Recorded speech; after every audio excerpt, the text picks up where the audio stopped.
Okay, hello everybody. It is now Tuesday, the 16th of February, 2021. It's Phil Lee returning with another episode of Civil War Chat. Click on the notification bell in the upper right if you want to be notified of future episodes. Today's episode is going to be, the topic is anti-slavery did not mean pro-black. Let me pull up my notes and we'll get started. Contrary to popular belief, anti-slavery Yankees were generally not pro-black. History provides abundant evidence for this. One example occurred a month before Lincoln's Emancipation Proclamation when Illinois voters defeated a black suffrage proposal by a 5-to-1 majority, notwithstanding that blacks represented only 0.4% of the state's population and that Illinois was Abraham Lincoln's home state.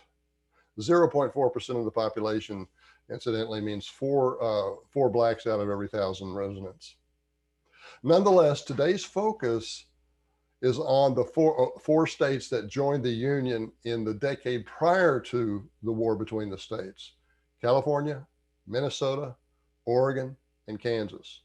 All four entered the Union as so-called free states, but none welcomed blacks.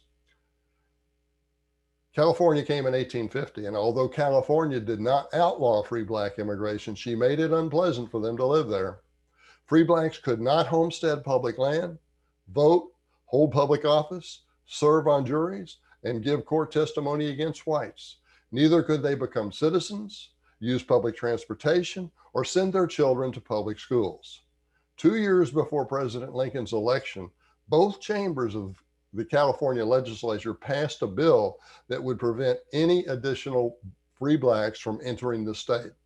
The state assembly overwhelmingly passed it, that's the lower chamber, and sent it to the Senate, where it was approved in a 21-to-8 majority vote, given minor revisions. The revisions required that the bill return to the assembly for agreement. The assembly had, however, in the meantime adjourned and the bill died. Thereafter, California's racism increasingly focused on Chinese, who climbed to 10% of the state's population as compared to only about 1% for blacks. Blacks were de minimis at that point in terms of the white California's concerns over race. The Chinese had taken his place. In addition to passing many anti-Chinese state laws, California prevailed upon the federal government to impose a number of so-called Chinese exclusion acts that sharply reduced the number of Chinese that could even immigrate into the United States, not just California, but anywhere in the United States. In point of fact, America's biggest lynching happened in Los Angeles in 1873 when U.S. Grant was president. All 19 victims were Chinese. When Minnesota entered the Union in 1859, less than 0.2% of her population was black. Like California, however, she did not permit them to vote and subjected them to other vile exclusions. During the next 8 years, when her black population remained tiny, Minnesota's legislature voted down black suffrage 3 times. Only when states like Mississippi and South Carolina, with majority black populations, granted black suffrage, did white Minnesotans take the brave risk of losing control of their state government to the 0.2% of its residents who were black. Of course, it's an impossibility for them to lose control to that small of an electorate. Like neighboring Wisconsin, Minnesota had a decided preference for white northern immigrants and white northern European immigrants, and avoided southern black migration during the Reconstruction years and thereafter. Minnesota's booming economy long remained a white reserve, as only 0.4% of her population was black as late as 1900. Oregon came into the country in 1859 with a constitution that prohibited slavery and outlawed the immigration of any free blacks. Enough said.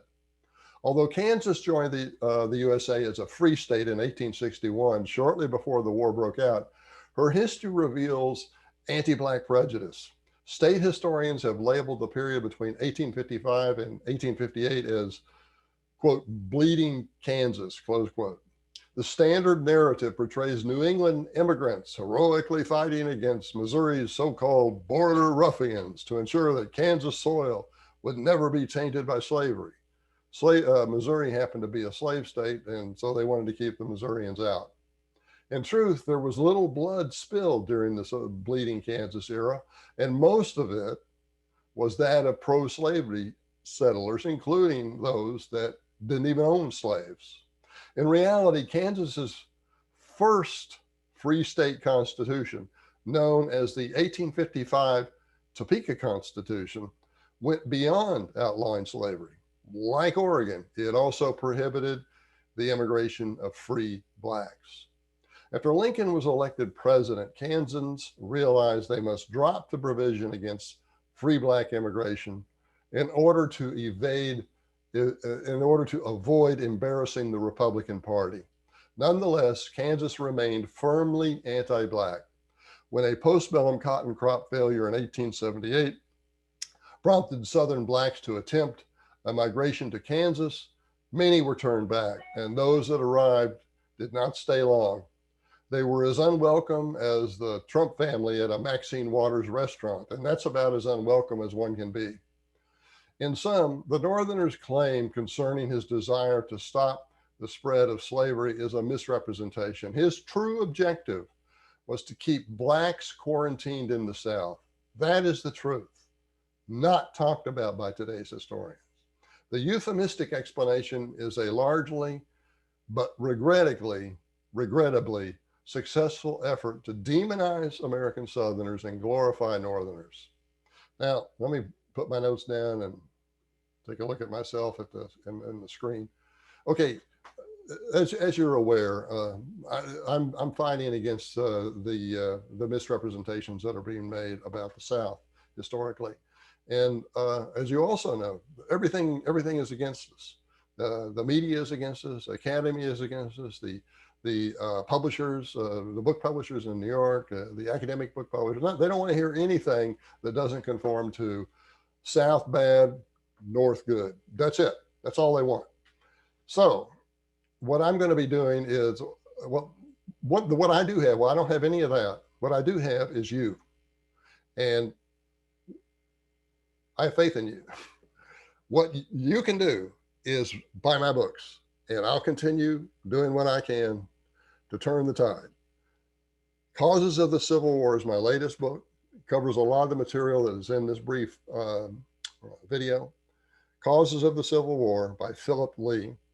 It's available for $22 at Amazon, $22 at Barnes & Noble and other fine bookstores. If you want a signed copy from me, I'll sell it to you for an autographed copy for $25, and I will cover the postage here in the United States.